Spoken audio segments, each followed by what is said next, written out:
Everyone knows you're just jealous because I'm the favorite daughter-in-law now. Good luck explaining this to the family. I stared at the loan documents spread across my desk, my pulse pounding against my ribs. $75,000. Taken out in my name. The signature, almost perfect, wasn't mine, but close enough to fool anyone who wasn't trained to spot forgeries. My name is Olivia Parker, and at 32, I had just discovered my sister-in-law had stolen my identity. Amanda, I said, forcing my voice into a measured calm. Years of professional training clicked into place. Taking out a loan in someone else's name? That's identity theft, a federal crime. She laughed, sharp and mocking. Oh please, no one's going to believe you. I've already told everyone you're making up lies because you're bitter. Even Mark thinks you're just being paranoid. Mark, my husband of 5 years, forever caught between keeping the peace and ignoring the obvious. Amanda had burrowed into our lives like a parasite after her divorce 6 months ago. Hovering, snooping, feigning concern about our finances while rifling through our mail when she thought we weren't looking. Besides, he added sweetly, the money's gone. Spent. What are you going to do about it? Amanda had no idea who she was dealing with. 15 years in digital forensics for major financial institutions meant I'd seen it all. Fraud, forgery, financial manipulation. I knew how these schemes played out. More importantly, I knew how to dismantle them. Thanks for letting me know, I said smoothly, my thumb tapping the record button on my phone. Anything else you'd like to confess? Oh, getting all formal now. Fine. I took the loan because I deserve it more than you do. You're just a boring office worker. I'm trying to build something for myself. The family understands. They'll side with me, not you. I ended the call, exhaling slowly. Then I got to work. Opening my laptop, I accessed the secure system my team used to investigate financial fraud. The loan application had been submitted online. Amateur move. Every digital footprint, every IP address, every keystroke left a trail. I followed it. Within the hour, I had my evidence. The application had been submitted from Amanda's apartment. My stolen social security number, her own email as a secondary contact. Sloppy, textbook identity theft. My phone buzzed. Mark. Liv, Amanda just called me crying, he started, his voice tight with concern. She says you're accusing her of something. You know she's been struggling since the divorce. Mark, I cut in, steady but firm. Come home. Now, there's something you need to see. Can't this wait? She's really upset. No, it can't. Your sister took out a $75,000 loan in my name. I have proof. Silence. Then finally, a hesitant. I'll be home in 20 minutes. While I waited, I fortified my case. Loan records, deposit trails, email confirmations. I secured the call recording in multiple locations. There would be no wiggle room. Mark walked in looking pale. I met his gaze, then silently turned the laptop screen toward him. He scanned the documents. The color drained from his face. She really did this. Because she thought she could get away with it, I said. Because she thought I was just a boring office worker who wouldn't fight back. He sank into the chair, running a hand through his hair. What are you going to do? I pulled up the official fraud report, my finger hovering over the submit button. My job. I've spent my career helping people recover from identity theft. I'm not about to become a victim of it. She'll turn the family against us, he whispered. She can try, I said, pressing the button. But unlike Amanda, I know exactly what I'm doing. The wheels were in motion. By Monday morning, the bank's fraud team would have everything they needed. Amanda had underestimated me. Badly. One final message lit up my phone screen. Hope you're not too upset about the loan. Maybe this will teach you to be more generous with family. I smiled, took a screenshot, and added it to my evidence file. Amanda had just made the worst mistake of her life, and she didn't even know it yet. Monday morning, I arrived at work earlier than usual. The sun barely touched the blast towers of downtown, and the air inside the fraud investigation department on the 23rd floor felt crisp with anticipation. Before I even settled into my chair, my phone buzzed violently. Amanda. What did you do?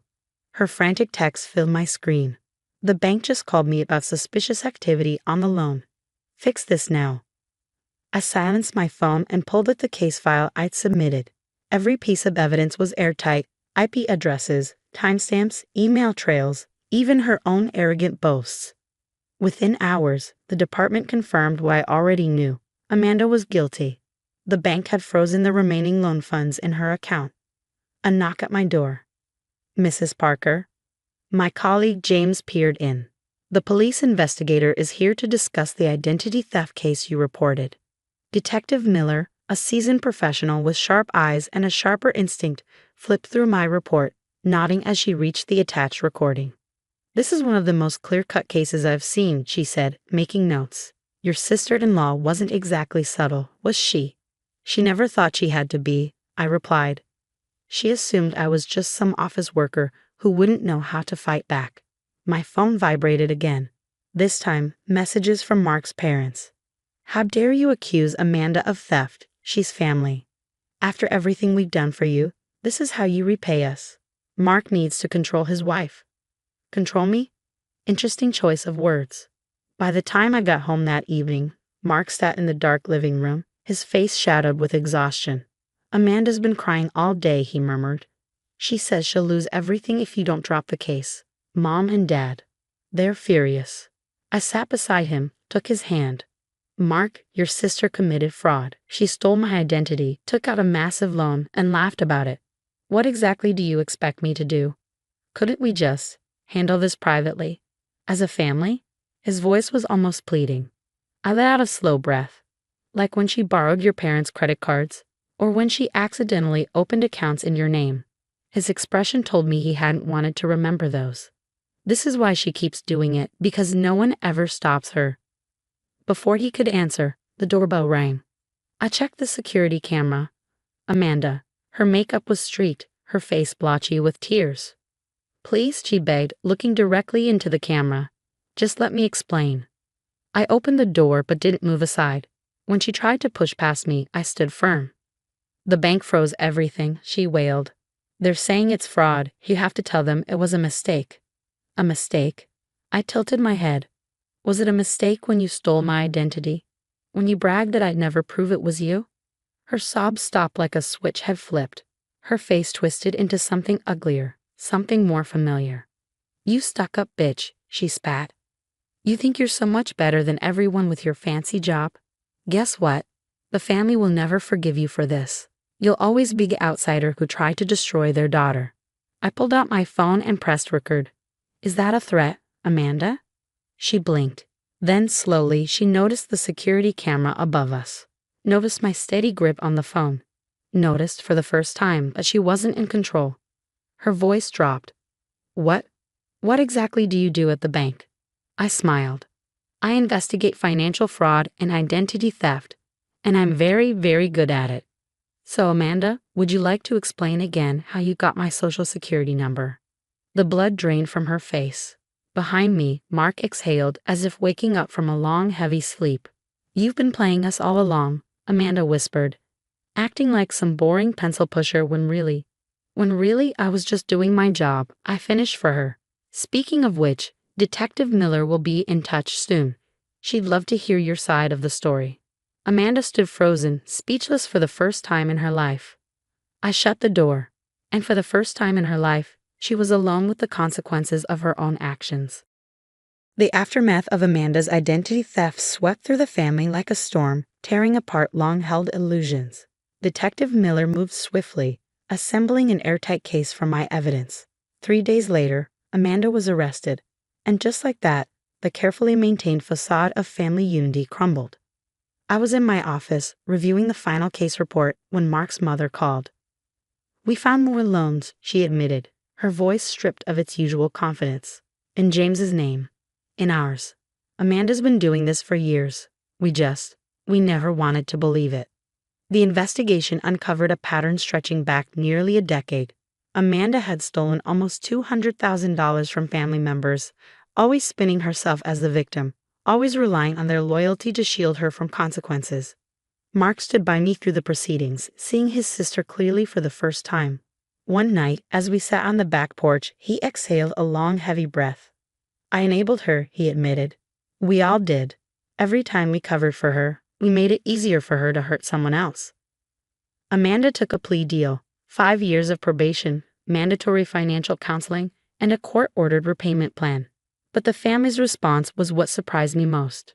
During a small, subdued family dinner, my father-in-law set down his fork and looked me in the eye. "We owe you an apology," he said. "When Amanda called you vindictive, we believed her, because it was easier than facing the truth. You didn't just protect yourself. You forced us to face something we should have confronted years ago." The table was quieter than usual. Amanda's empty chair was a stark reminder of all the years they'd ignored the signs, the times they'd made excuses, but there was also something new in the air: honesty. "I found more evidence," my mother-in-law murmured, hands tightening around her coffee cup. "Old bank statements, times when money went missing, when things didn't add up. We always convinced ourselves it was a mistake. We never wanted to see what was right in front of us." Under the table, Mark squeezed my hand. Small gestures of gratitude had become his way of showing me how much had changed. Our marriage, once defined by unspoken tensions, had strengthened. No more pretense, no more avoidance. Just truth. 3 months after Amanda's arrest, I found an envelope in the mail. The handwriting was familiar, but shakier than before. "Dear Olivia," it began. "I've spent a lot of time in counseling trying to understand why I did what I did. The easy answer is money. But the truth? I resented you. You built your success the right way while I was always looking for shortcuts. Telling myself you were boring and plain was easier than admitting I was jealous. I'm sorry, not just for stealing from you, but for every time I tried to tear you down to make myself feel bigger." I handed the letter to Mark, watching his face as he absorbed his sister's words. "She's finally getting help," he murmured. "Real help. Not just excuses and cover-ups." The family began to heal, slowly and deliberately. Weekly dinners resumed, but this time, conversations were more honest. My in-laws started therapy, learning to acknowledge their mistakes, to set boundaries, to rebuild trust piece by piece. A year later, I stood before an audience, accepting my promotion as head of the fraud investigation department. Looking out, I saw my family, Mark beaming, my in-laws watching with quiet pride. Even Amanda's absence no longer felt like a wound, but a marker of the past we had finally faced. Sometimes, I told the crowd, the hardest frauds to uncover are the ones hidden behind family loyalty. But true loyalty isn't about silence. It's about having the courage to stop someone you love from hurting themselves and others. After the ceremony, my mother-in-law hugged me tightly. "You saved our family," she whispered, "not by catching Amanda, but by showing us we needed to change." That evening, as Mark and I walked home through the city, he suddenly stopped. "You know what Amanda told me yesterday," he said. "She said that, in a weird way, you did her the biggest favor of her life. Getting caught, finally facing consequences, it's the first time she's had to really look at herself." I squeezed his hand. "Sometimes," I said, "the kindest thing you can do for someone is to stop protecting them from themselves." The city lights glowed around us, and for the first time in a long while, I felt at peace. The truth hadn't destroyed this family as Amanda had once threatened. It had made it stronger.